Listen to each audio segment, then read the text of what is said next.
오늘부터는 메타버스에 대해서 말씀을 드리고요. 그리고 이 메타버스에 참여하고 있는 중요한 기업들을 소개하는 시간을 갖도록 하겠습니다. 자, 처음부터 메타버스를 이야기하기 전에 메타버스가 무엇인가? 우리가 영화 레디 플레이어 원 2017년에 그 유명한 스티븐 스필버그 감독이 만든 영화입니다. 이야기는 2045년 가상현실 오아시스에 담겨 있는 이 세 가지 열쇠를 찾는 사람한테 이 오아시스에 대한 경영권을 준다 하는 테마로 이 영화가 시작이 됩니다. 메타버스에 해당하는 모든 이야기들이 이 영화에 다 담겨 있습니다. 그래서 이 영화를 딱 보시면 메타버스가 저쪽으로 가는구나 라는 걸 알 수가 있는 거죠. 재밌어요, 일단. 자, 그 다음에 원래 메타버스라고 하는 말은 1992년 닐 스티븐슨이 쓴 스노우 크래시라고 하는 소설에 나옵니다. 메타버스라는 말이. 그때 이제 벌써 얘기를 했어요.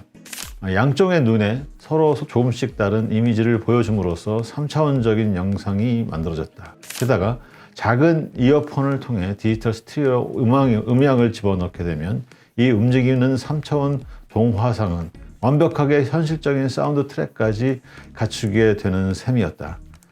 그렇게 되면 히어로는 이 자리에 있는 것이 아니었다. 그는 컴퓨터가 만들어낸 그의 고글과 이어폰에 계속 공급해주는 가상의 세계에 들어가게 되는 것이었다. 컴퓨터 용어로는 메타버스라는 이름으로 불리는 세상이었다. 바로 이 내용들이 지금 메타버스에 나오는 거의 모든 일들이 다 여기 있습니다.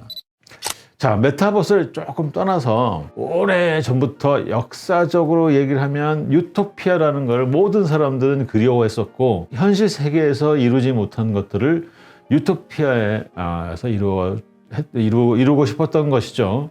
멋진 나를 보여주고 재미있는 일을 하고 멋진 친구들과 사귀고 가보지 못한 곳도 해보고 게임, 영화, 노래, 공연도 보고 돈도 벌고 이런 모든 것이 이루어지는 세계가 바로 가상 세계고, 그래서 저는 메타버스를 이렇게 정의를 했습니다. 자, 실제 세계가 있고 가상의 세계가 있습니다. 실제 나가 있고 보여주고 싶은 나가 있어요. 요게 이제 현실 세계죠. 그 다음에 이제 이 현실 세계에서 보여주고 싶은 나가 있다는 거죠. 이게 뭐냐면 소셜 미디어입니다. 이 메타버스의 세상은 리즈 시절의 나 또는 내가 정말 원하는 나가 이제 거기 출연을 시킬 수 있다라고 하는 게 이제 장점이죠.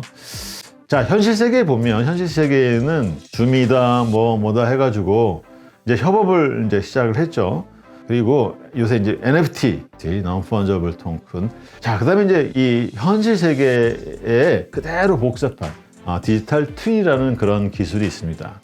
그래서 이제 메타버스는 보여주고 싶은 가상 세계일 뿐만 아니라 거기에 참여하는 보여주고 싶은 나도 있고, 또 NFT나 또 협업하는 그런 도구도 있고, 또 현재 우리가 살고 있는 이 세계를 디지털로 복사한 디지털 트윈이 그 안에 들어있다라고 하는 겁니다. 지금 뭐가 많이 있는데 좀 이렇게 개념이 좀 약간 흔들릴 수도 있죠. 그래서 하나씩 제가 말씀드리도록 하겠습니다.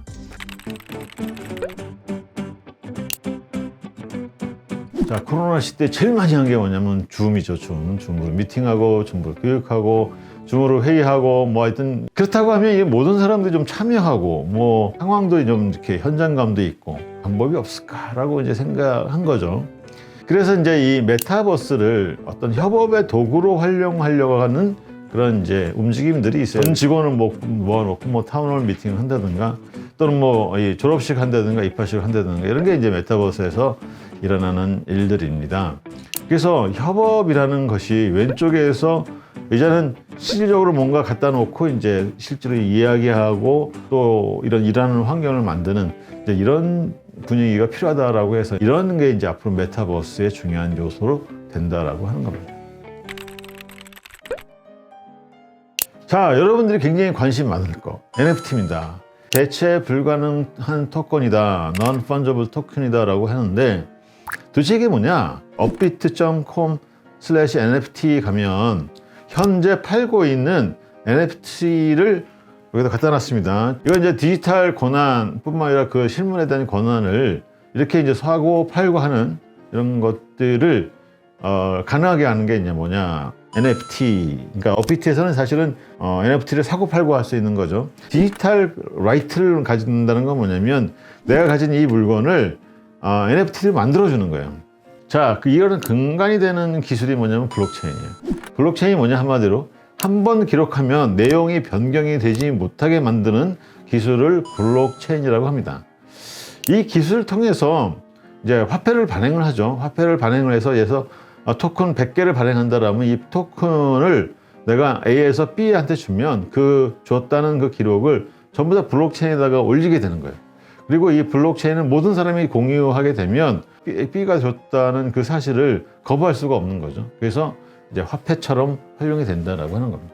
그래서 이 암호화폐는 블록체인에서 발행되는 화폐를 얘기하는 거고요. 이 암호화폐 중에서 NFT라고 하는 게 있어요. 우리 예를 들어서 이 코인을 10개다라고 하면 10개를 뭐 하나씩 쓸 수도 있고 뭐 10원, 100원, 1원 이렇게 생각하시면 됩니다. 근데 이거는 한 번 발행한 토큰은 뭐 ABC 토큰이다. 이거는 쪼갤 수가 없어요.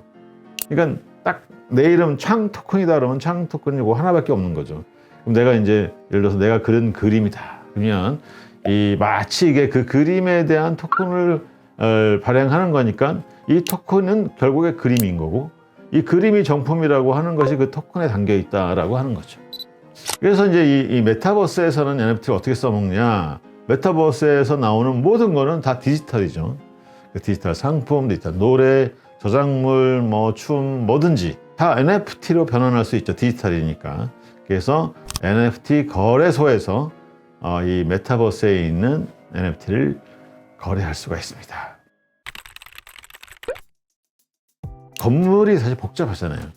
그래서 이런 것들을 운영 관리를 하려면 사실 똑같이 이제 외관을 만들 뿐만 아니라 그다음에 내부 구조, 배관, 전기시설 이런 것들을 전부 다 설계도가 있잖아요. 설계도를 이 디지털 트윈 안에 집어넣어주면 우리가 사실 마우스를 클릭해서 이 안으로 들어갈 수 있고 과거에 설계한 대로 어떻게 되어 있는지를 볼 수도 있습니다.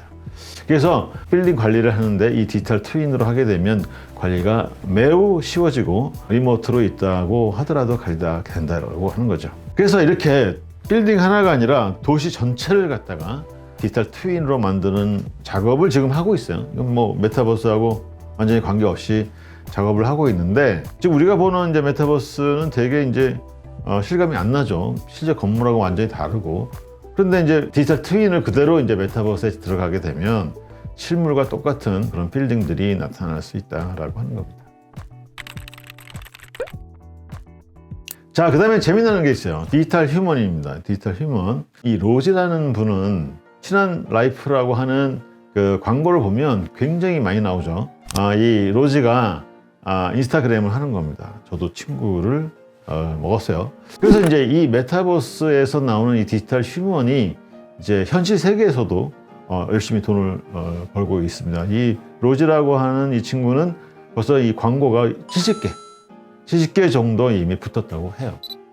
자, 그러면 로지도 디지털 되는데 만약에 나의 그 20대의 모습을 디지털로 만들어서 나의 목소리, 나의 생각 이런 것들을 학습을 시켜서 그래서 이 디지털 휴먼, 디지털 장동인을 만약에 만든다고 하면 어떻겠습니까? 여러분 굉장히 괜찮겠죠. 왜냐하면 나는 나이가 들지만 영원히 늙지 않는 그런 존재가 되겠죠.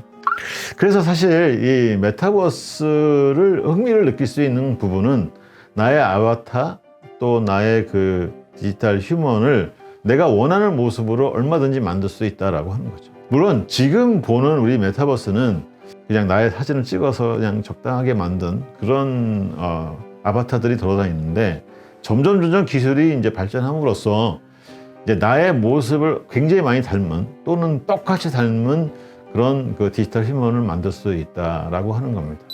그래서 이러한 모든 기술들이 들어간 메타버스가 우리가 가고 싶은, 거기서 놀고 싶은 그런 가상세계가 메타버스고 그 메타버스가 돌아가려고 하면 좀 더 현실감이 있어야 되는데 디지털 트윈과 같은 그런 모습들이 있고 그다음에 이제 나의 그 모습도 디지털 휴먼이라고 하면 리즈 시대 나라의 모습이라고 하면 다른 분들도 마찬가지잖아요. 그럼 다른 내가 친구를 사귀는데 그 친구도 굉장히 멋지게 생긴 친구니까 사실 현실보다 더 좋을 수도 있죠. 그래서 이런 상황에서 뭐 일도 하고 또 돈도 벌고 만약에 이런다고 하면 베스트죠. 이제 이런 게 사실 메타버스입니다. 그리고 메타버스이어야 하고요. 네, 그래서 메타버스를 정리하다 보면 결국에는 이제 보여주고 싶은 가상세계가 뭐냐, 그게 이제 메타버스다라고 하는 거죠. 자, 그래서 이 보여주고 싶은 가상세계는 뭐가 있느냐, 나의 그 아바타 디지털 휴먼이 있고, 우리 현실 세계에서 쓰는 NFT가 있고, 또 현실 세계에서 우리가 일을 해야 되니까 그 협업하는 그런 방식이 있고, 그 다음에 리얼하게 현실 모습을 보여주고 싶으니까 디지털 트윈이 있다라고 하는 겁니다.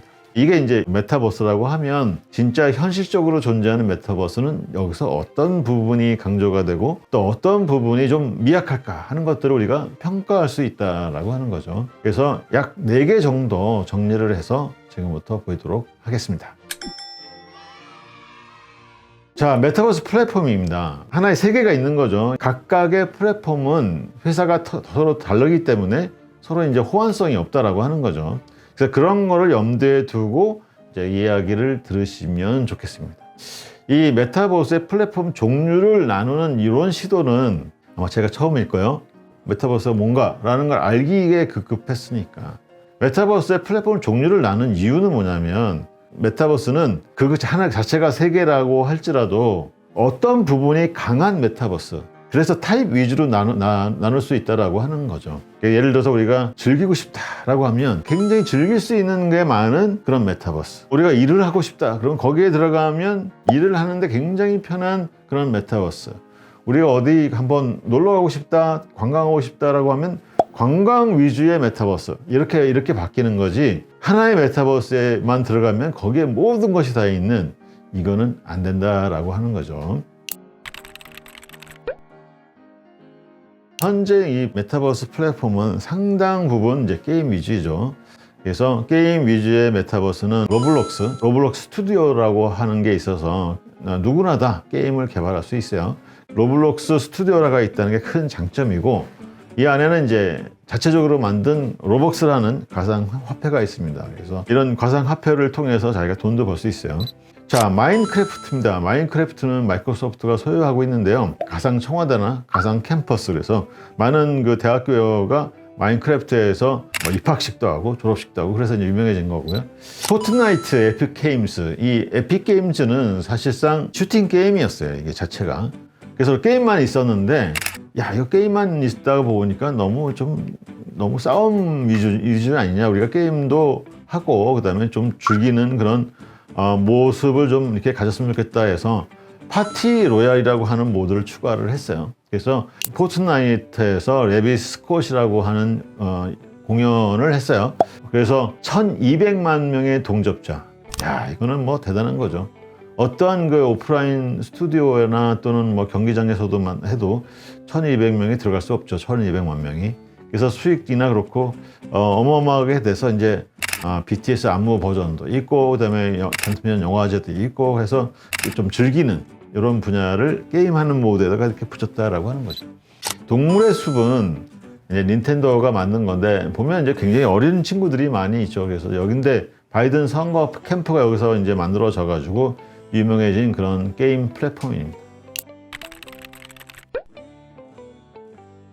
그다음에 마이크로소프트에서 이제 기업 회의를 이제 3차원적으로 할 수 있는 협업 플랫폼을 만들었어요. 메쉬라고 합니다. 이건 완전히 이제 기업 환경에서 쓸 수 있도록 만들어지고 있고 앞으로 계속 업그레이드되고 있죠.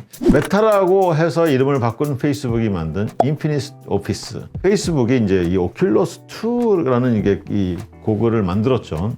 그래서 이제 재택 근무 환경을 만들겠다라고 하고, 지금 메타라고 이 사명을 변경을 하면서 전적으로 이제 메타버스 기업이 되겠다라고 나선 것이 인피니트 오피스입니다. 비즈니스적으로 좀 앞서 나가고 있는 메타버스입니다. 자, 게더타운 요새 우리나라 사람들도 많이 활용하죠.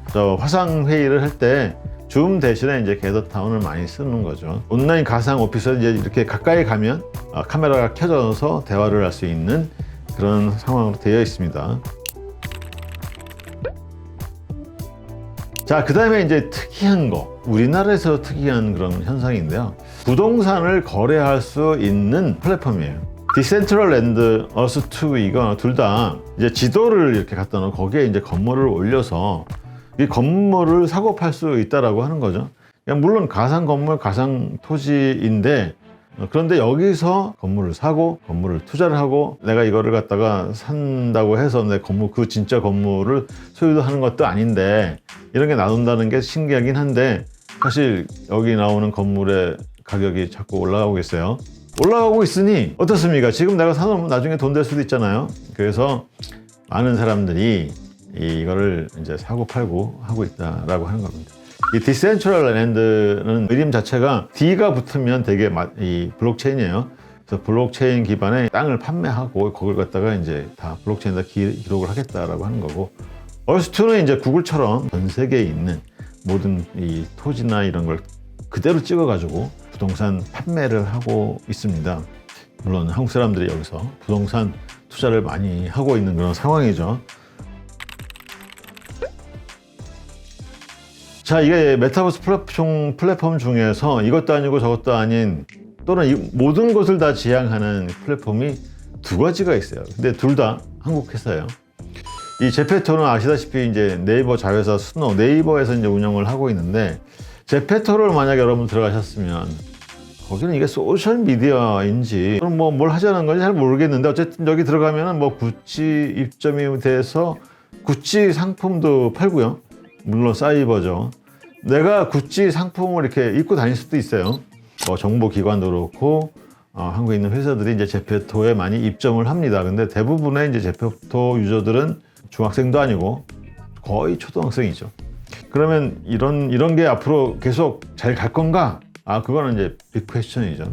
그다음에 이 프렌드라고 하는 SK텔레콤에서도 만든 이 강의나 영화 뭐 이런 회의 이런 것들을 위한 것 같기도 하고, 또는 뭐 디지털 휴먼을 위한 것 같기도 하고, 하여튼 뭐라고 딱 특징 질 수 있는 그런 내용이 이제 크게 많지는 않은 메타버스가 이제 앞으로 잘 나가려고 하면 이 두 개의 플랫폼이 특징이 없다라고 하는 게 이제 가장 지적하고 싶은 건데, 놀고 싶다 그러면 어디로 가야 되고, 일한다 그러면 어디로 가야 되고, 이게 탁탁 떠올라야 되는데 이게 안 떠오른다라고 하는 겁니다.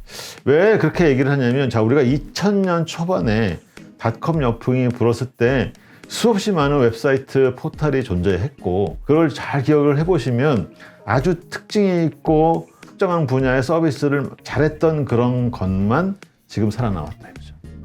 지금 이제 바로 그 시점이라고 생각하면 돼요. 다시 말해서 메타버스라는 건 가상에 있는 인터넷이다. 인터넷. 우리가 2000년 초반에 있었던 닷컴 열풍이나 지금 메타버스가 똑같다라고 생각하시면 돼요. 그래서 지금은 뭐냐면 내가 잘하는 부분을 강점으로 해서 이렇게 모이게 되는 그런 와중에 있다라고 하는 겁니다.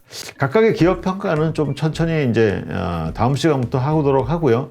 오늘은 이제 메타버스 전반적인 개념, 또 앞으로 어떻게 가야 되는지, 그리고 현재 나와 있는 메타버스 회사에 대해서, 플랫폼에 대해서 잠깐 말씀드렸습니다. 감사합니다.